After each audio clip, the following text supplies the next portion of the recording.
시편 51편을 보면 다윗이 죄를 범한 이후에 그가 잃어버린 것들을 쭉 나열하고 있습니다. 그중에 오늘 우리가 읽었던 이 말씀 속에 주의 구원의 즐거움이라는 것이 있죠. 주의 구원의 즐거움을 내게 회복시켜 주소서. 우선 회복이라는 단어를 보세요. 이 회복이 뭐죠? 그 이전의 상태로 돌아가는 것을 말하죠. 이전에 누렸던 그 구원의 즐거움의 상태로 돌아가도록 해 달라는 것입니다. 다윗은 구원의 즐거움이 어떤 것인지 경험했던 사람입니다. 그 옛날 하나님이 자기를 건져 주시고 또 하나님과 함께하는 것이 어떤 것인지 그 즐거움이 무엇인지를 잘 알고 있었던 사람이에요. 근데 죄를 짓고 난 이후에 그 구원의 즐거움이 다 사라져 버렸다는 것입니다. 여러분 말씀을 잘 관찰하시기 바랍니다. 다윗은 지금 구원을 회복시켜 달라고 기도하고 있는 것이 아니에요. 이미 구원받은 백성이죠. 이 부분에 대해서는 다윗은 의심하지 않는 것 같습니다. 근데 지금 다윗이 구하고 있는 것은 구원의 즐거움이에요. 여러분 마귀는 어떤 수단을 취하더라도 우리에게 구원을 빼앗아갈 수는 없습니다. 하나님께서 우리를 끝까지 붙잡고 계시고 보호해 주시는 것입니다. 대신 마귀가 빼앗아갈 수 있는 것이 있는데 바로 구원의 즐거움이에요. 오늘날 성도들도 보면 구원은 받았지만 구원의 기쁨이 사라진 사람들이 의외로 많습니다. 구원은 받았어요. 근데 구원의 즐거움은 없는 거예요. 믿음의 백성인데도 어두운 사람들이 의외로 많습니다.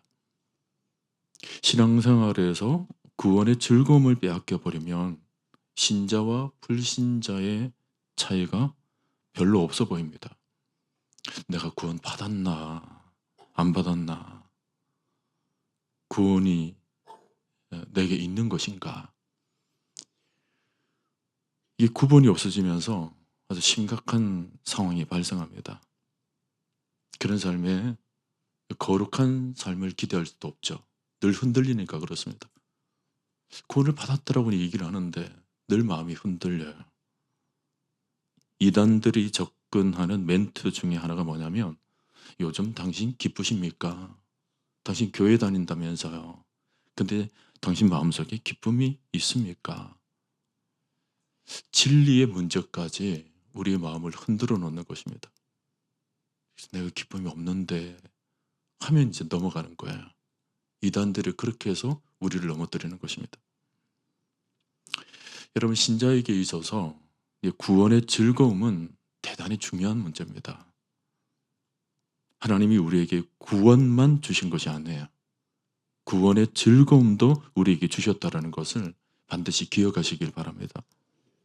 여러분 구원의 즐거움이라는 것이 뭘까요? 구원의 즐거움을 이해하기 위해서는 먼저 구원이 무엇인지를 다시 살펴봐야 합니다. 여러분 구원이 뭡니까? 구원은 끊어졌던 하나님과의 관계가 다시 회복되는 것입니다. 이 관계적 측면이에요. 여기서부터 시작됩니다. 그리고 그 연결된 관계 속에서 하나님께서 우리 삶에 개입하셔서 우리 안에 무너졌던 모든 하나님의 형상들을 다 회복시키시는 것입니다. 그러니까 하나님과의 관계도 회복되고 또 내 안에 하나님과 하나님의 그 형상이 회복되면서 우리는 이제 하나님과 함께 살아가는 삶이 시작된 것입니다. 이게 신적인 동행이 이루어지는 거예요. 이게 굉장히 큰 기쁨이죠. 우리 예수님이 우리에게 구원을 주시면서 우리에게 하신 말씀이 뭐예요? 바로 임마누엘, 너와 함께 하겠다라는 것입니다. 처음에 오실 때도 그분은 임마누엘로 오셨습니다. 그리고 승천하실 때도 내가 너희와 함께 하겠다. 그 임마누엘을 선포하신 것입니다. 저는 어릴 때 아버지와 걷는 것이 그렇게 행복했습니다. 엄마는 별로 안 행복한데 아버지는 행복한 거예요. 왜 그러냐니까 아버지가 다 해주시는 거예요. 엄마는 안 돼, 안 돼 그러는데 아빠는 다 해주시는 거예요. 보호해 주시고 어딜 가더라도 아빠가 힘이 있어요. 모든 것을 보호해 주시고. 그래서 아빠랑 손잡고 걸어가면 그렇게 기쁨이 막 솟아나는 것을 제가 어릴 적에 경험했던 적이 있습니다. 여러분은 안 그렇습니까? 모르겠어요. 우리 각자 다 그런 게 있겠죠. 하나님 생각해 보면 하나님은 모든 것을 아시는 분, 우리의 마음까지 알아주시는 분, 그리고 우리를 보호해 주시는 분, 인도해 주시는 분. 이게 얼마나 큰 기쁨인지 몰라요. 든든하죠, 마음이. 살면서 나의 모든 것을 알아주시고 위로해 주시고 또 이끌어 주시는 분이 있다라는 것이 우리에게는 얼마나 큰 기쁨이 되는 줄 모릅니다.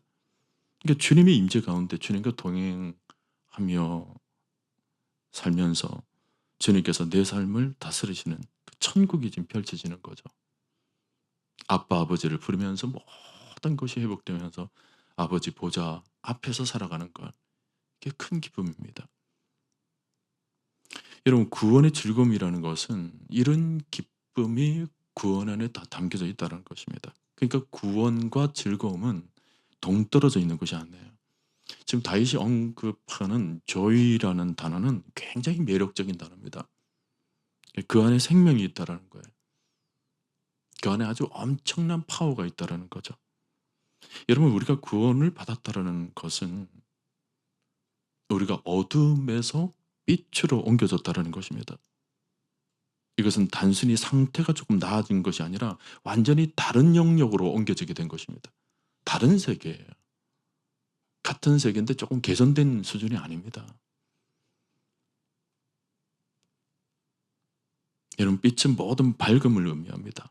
희망을 의미하고 또 기쁨을 의미하죠.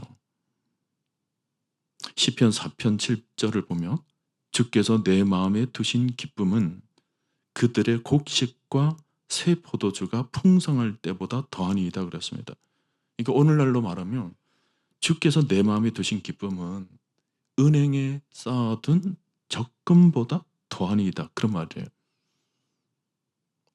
많은 것보다 많은 재물보다 내게 있는 그 어떤 것들보다 하나님께서 주신 이 기쁨이 더 크다는 것입니다. 마음 가운데. 사도행전 2장을 보면요. 초대교회의 특징 가운데 하나가 뭐냐면 기쁨이 있었다 그랬습니다. 네, 그렇죠? 근데 구원의 역사가 막 일어나니까 그래요. 성령이 임재하셨죠. 그리고 그 성령의 역사가 아주 강력하게 이끌어가죠. 그걸 보는 거예요.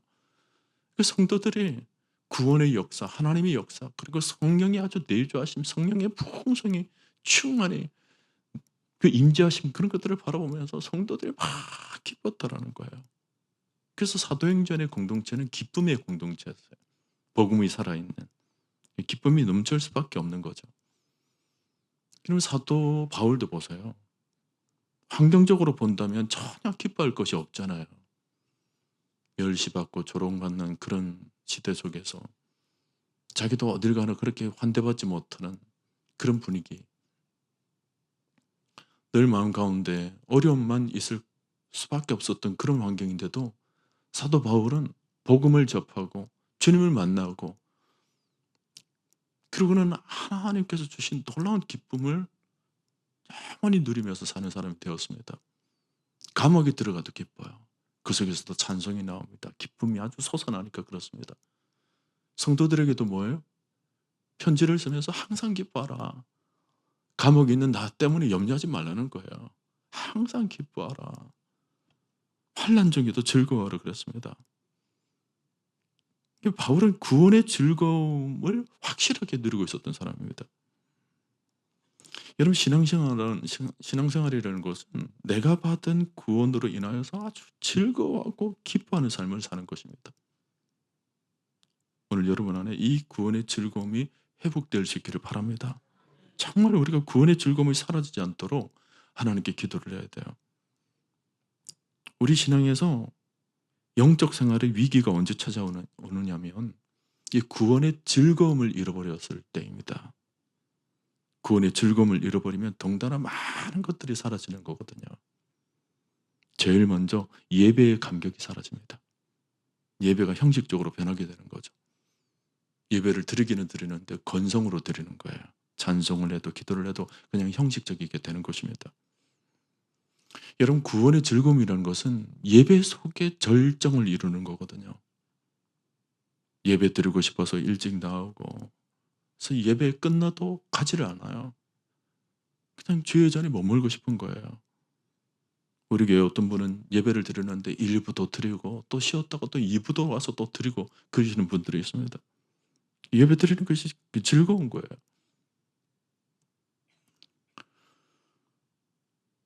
또 여러분, 구원의 즐거움을 잃어버리면 헌신의 삶을 살아갈 수도 없는 것입니다. 모든 것이 억지죠. 봉사를 해도 의무감으로 섬기고 헌금을 해도 억지로 드리고 그 안에 기쁨이 없는 것입니다. 여러분, 교회 안에서의 헌신은 구원의 즐거움을 하는 거예요. 열심히 사역하시는 분들을 보세요. 나를 구원해 주신 주님이 너무 좋은 거예요. 그래서 봉사를 하고 헌신을 하면서 찬송을 하면서 하는 거예요. 기쁨 가운데 하는 겁니다. 주님과 관련된 일만 있으면 나서는 거예요. 제가 할게요. 받은 은혜가 얼만데, 받은 은혜가 얼마나 큰데, 이런 건 내가 못하겠어요. 은혜에 비하면 아무것도 아닌데, 이렇게 생각하면 막 기쁨 가운데 섬기는 거예요. 근데 어떤 성도들은 그저 안 하려고 그래요. 안 해요. 난 안 해요. 겉으로 그냥 못해요 하면서도 속으로는 안 해요. 이게 더 강한 거죠. 왜 그렇습니까? 그 내면을 들여다보면 구원의 즐거움을 잃어버린 것입니다. 사람하고 부딪히면서 감정이 상하고 낙심이 생기고 시험이 들고 하니까 뭘? 다 하기 싫어져 버린 거예요. 궁극적으로 거슬러 올라가 보면 구원의 즐거움을 잃어버린 것입니다. 구원의 즐거움이라는 것은 굉장히 큰 거거든요. 사람에게 부딪히는 그 자그마한 낙심이나 시험으로 비교가 안 되는 겁니다, 사실은. 그렇잖아요, 여러분. 근데 비교가 안 되는데 구원의 즐거움이 자꾸만 축소되다 보니까 사람이 주는 시험이나 낙심하고 구원의 즐거움하고 비교를 하니까 이게 비등비등한 거예요. 어떤 면에서 이게 더 작아 보이는 거예요. 그러니까 낙심을 더 내세워 가지고 나 그거 안 해요 그런다고요. 근데 구원의 즐거움이 얼마나 큰지를 아는 사람은 사람이 주는 자그마한 시험이나 낙심 이게 아무것도 아닌 거거든요, 이게. 이것 때문에 흔들릴 일이 아니에요, 이게 구원의 즐거움이라는 게. 구원의 즐거움이 있으면 사람들의 갈등 그런 것들을 그냥 가볍게 이깁니다. '아 이거 뭐 아무것도 아닌데 뭐 이것 때문에 내가 넘어져.' 구원의 즐거움이 사라지니까 조그마한 어려움도 이겨내지를 못하는 거예요. 마치 연료가 다 떨어진 자동차와 같습니다. 차에 연료가 가득 차 있으면 뭐 오르막도 너끈하게 올라갑니다. 심지어 산길도 막 가는 거예요. 연료가 가득 차 있어서 자동차니까 힘이 솟아나니까 그렇죠. 근데 차에 기름이 다 떨어지면 힘이 없으니까 이게 가지를 못하는 거잖아요. 내려서 밀어서 가야 돼요, 연료가 없으면. 이게 얼마나 힘들어요. 조그만 오르막이 있으면 못 올라가는 거예요. 이렇게 밀지를 못하니까. 모든 것이 힘들죠. 오늘 다윗이 뭐라고 기도를 합니까, 여러분? 이런 모든 상황을 다윗이 아는 거예요. 죄로 인해서 그걸 경험한 거예요. 그러니 주여 내게 구원의 즐거움을 회복시켜 주시옵소서. 여러분, 복음의 능력에 사로잡히면요, 주님을 위해서 살고 싶은 마음이 막 생겨나는 거예요. 이게 억지가 아니에요. 구원의 즐거움을 회복시켜 주시고 자원하는 심령을 주사 나를 붙드소서. 사람이 인정해 주지 않아도 상관이 없어요. 사람 때문에 하는 일이 아니기 때문에 그렇죠. 이름도 없이 빛도 없이 살 수 있는 능력, 구원의 즐거움이 막 솟아나면서 내가 그 하고 싶은 마음이 막 생겨나는 거예요. 복음의 은혜가 임하게 되면 이 자원하는 심령도 막 저절로 생겨나는 거야. 오늘 여러분에게 이런 즐거움이 있습니까? 우리가 신앙생활을 잘한다라는 것이 딴 것이 아니고 구원의 즐거움을 유지하는 것이 신앙생활을 잘하는 것입니다. 신앙생활을 10년, 20년, 30년 한 게 중요한 게 아니에요. 50년, 60년, 100년의 신앙생활을 하더라도 구원의 즐거움을 계속 유지할 수 있는 사람이 신앙생활을 잘하고 있는 거예요. 어떤 경우에도 이것이 빼앗기지 않도록, 이것이 허물어지지 않도록 우리가 날마다 기도해야 돼요. 하나님, 구원의 즐거움이 빼앗기지 않도록 하여 주옵소서. 그러니까 오늘 다윗의 기도가 우리의 기도가 되어야 돼요. 주여, 구원의 즐거움을 내게 회복시켜 주시고 자원하는 심령을 주사 나를 붙드소서. 붙드소서. 다윗은 그냥 기쁨만 주세요라고 말하지 않고 구원의 즐거움과 자원하는 심령을 연결시켜서 지금 기도하고 있습니다. 구원의 즐거움은 자원하는 심령과 연결되어 있다는 거죠. 여러분, 자원하는 심령이 무엇입니까? 원어로 보면 아낌없이 바치다라는 뜻입니다. 누가 시켜서 하는 것이 아니라 자기 안에서 자발적으로 하는 마음의 태도를 의미하는 거죠. 자원하는 심령의 전제 조건은 구원의 즐거움이에요. 구원의 즐거움이 있으면 자원하는 심령이 생기고 이 둘이 항상 연결되어 있는 것입니다. 가만히 보면 성도들이 생활하는 것을 보면 두 부류로 나눌 수가 있습니다. 한 부류는 매사에 억지로 마지못해서 하는 사람입니다. 그러면서 할 수만 있으면 안 하려고 그러고, 그러면서 남의 눈치를 보려고 그러고, 그러다 보면 뭐예요? 매사에 원망과 불평이 생겨나게 되죠. 맡았기 때문에 의무적으로 하는 사람, 이런 사람은 무슨 일을 하든지 마음이 담기지를 않으니까 다 형식이 되는 겁니다. 활력도 없고 기쁨도 없고. 그러나 또 한 부류는 자원하는 마음으로 막 하시는 분이 있어요. 누군가 등 떠밀어서 하는 것이 아니라 기꺼이 자원해서 섬기는 것입니다.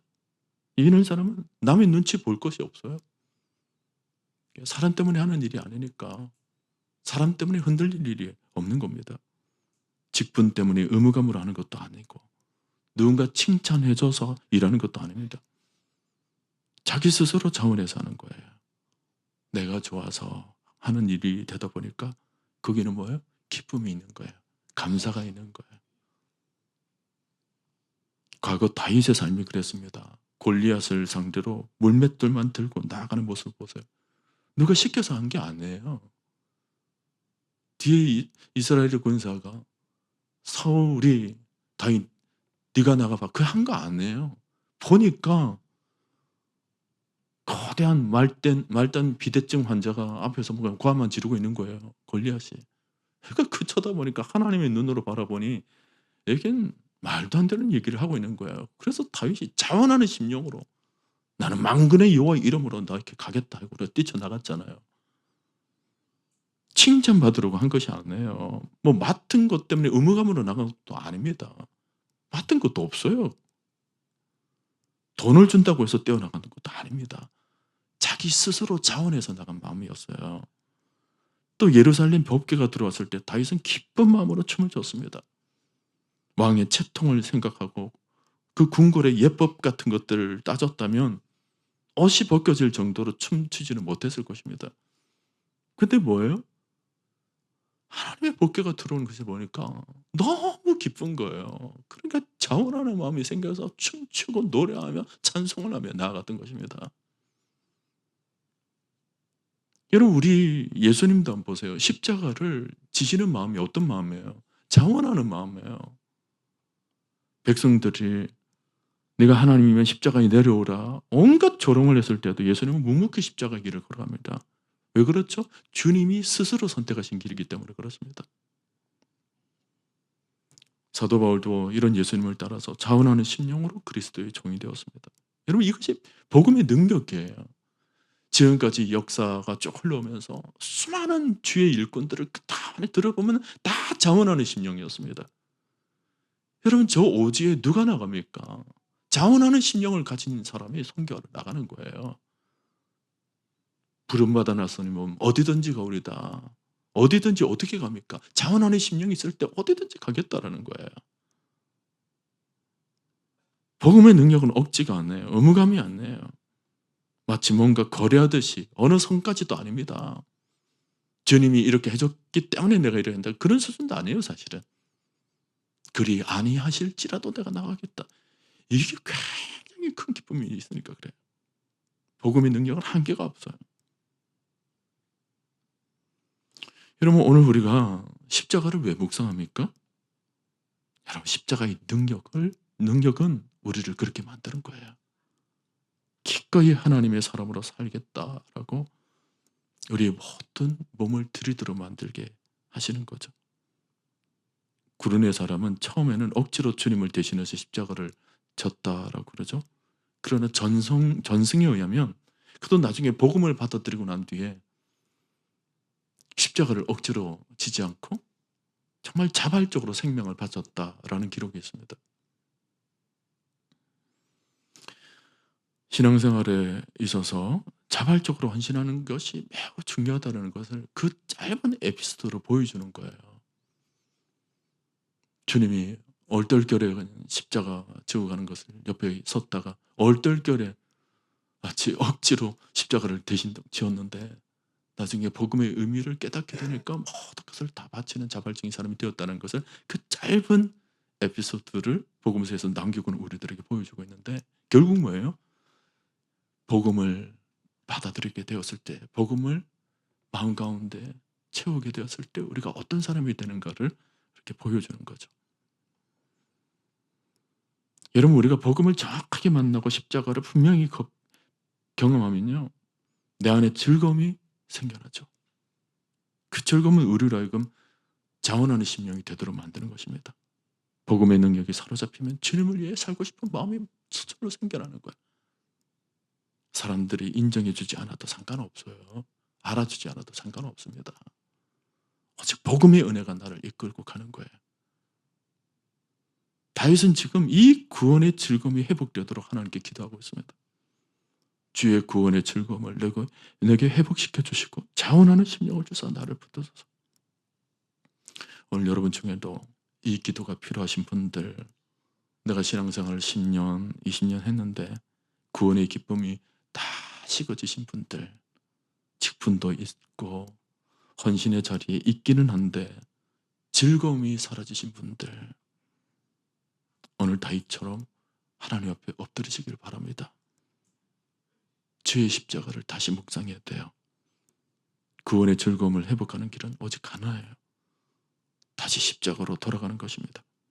내 안에 모든 어두운 것들을 주의 십자가로 깨끗이 지우는 것입니다. 주님이 우리를 건져내기 위해서, 우리를 구원하기 위해서 십자가를 지었습니다. 여러분 이게 보통 일입니까? 나를 위해서 십자가를 지신 이 일이 듣고 듣다 보니 시시한 일이 되었습니까? 그렇지 않습니다. 영원히 기억할 일이에요. 제가 어릴 때 저를 위해 참 마음을 써주신 권사님이 한 분 계셨어요. 그 권사님이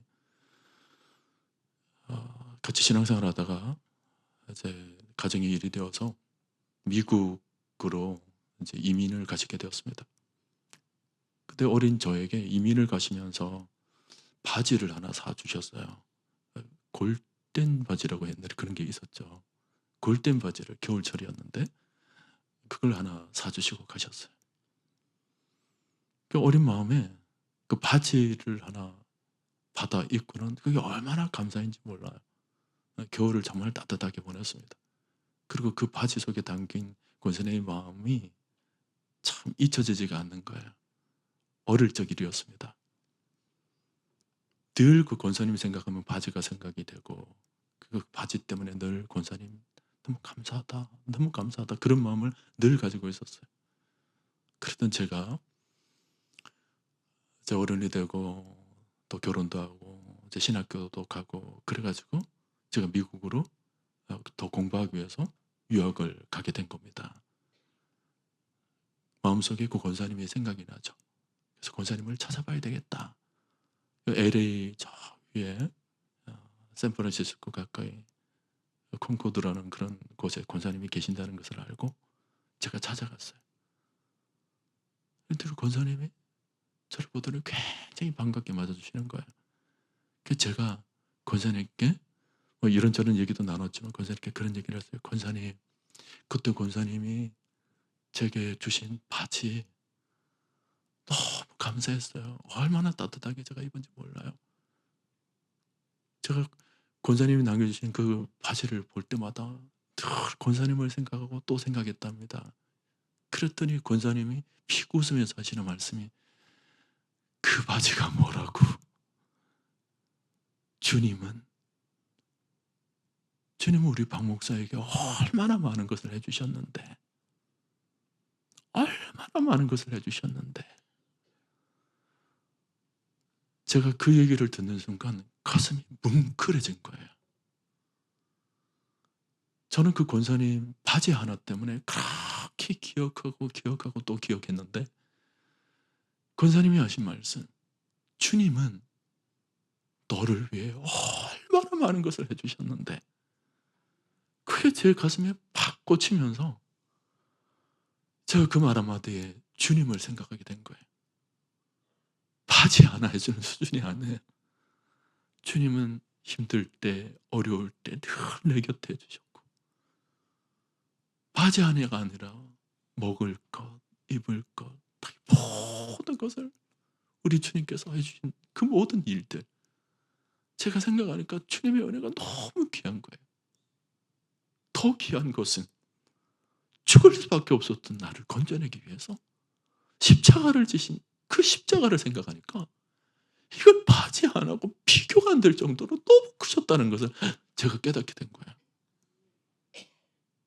제가 바지 하나 쳐다보고 권사님을 생각했던 것처럼 주님의 십자가 생각하면 이거 너무 크고 큰 것이라는 것을 제가 깨닫게 되면서 주님의 십자가가 그냥 보이지가 않는 거예요. 우리가 부르는 찬송 중에 나 같은 죄인 살리신 있잖아요. Amazing Grace. 나 같은 죄인 살리신 주 은혜의 놀라와 잃었던 생명 찾았고 광명을 얻었네. 우리는 그냥 한 줄씩 지나가는 찬양의 가사지만, 그러나 그 찬송 시를 지은 그 시인은 그냥 쓴 노래가 아니거든요. 나 같은 죄인 살리신, 이게 오늘 시편 51편의 고백이 담겨져 있는 것입니다. 정말 죄로 처절하게 죽을 수밖에 없었던 나 같은 죄인을 살려주신 주님. 구원의 단순한 가치가 아니라 감격으로 흘러나오는 거예요. 나를 살리신 주님. 주 은혜 놀라와. 이것이 구원의 즐거움입니다. 주 은혜에 대한 감격이죠. 너무 놀랍다. 너무 크다. 너무 귀하다. 잃었던 생명 찾았고 광명을 얻었네. 우리의 영혼 가운데, 어두웠던 내 마음 가운데 빛이 쫙 비춰져서 잃었던 내 마음에 생명도 찾았고 광명도 찾았다라는 거예요. 여러분, 이게 얼마나 큰 걸까. 생명도 찾았고 광명의 빛도 찾았다. 여러분, 이 찬양의 고백이 오늘 저와 여러분들의 고백이 되기를 바랍니다. 여러분, 구원은 교리가 아니에요. 체험입니다. 아는 것이 아니라 삶 속에서 나타나는 거예요. 머리로 상상하는 것이 아니라 우리가 그 기쁨을 누리는 것입니다. 날마다 누리는 거예요. 우리가 십자가를 묵상하면 날마다 주님 감사해요. 너무 감사해요. 오늘 여러분 구원의 즐거움을 누리게 되시기를 바랍니다. 우리 마음 가운데는 성령이 날마다 주의 십자가를 우리들에게 보여주시고 있잖아요.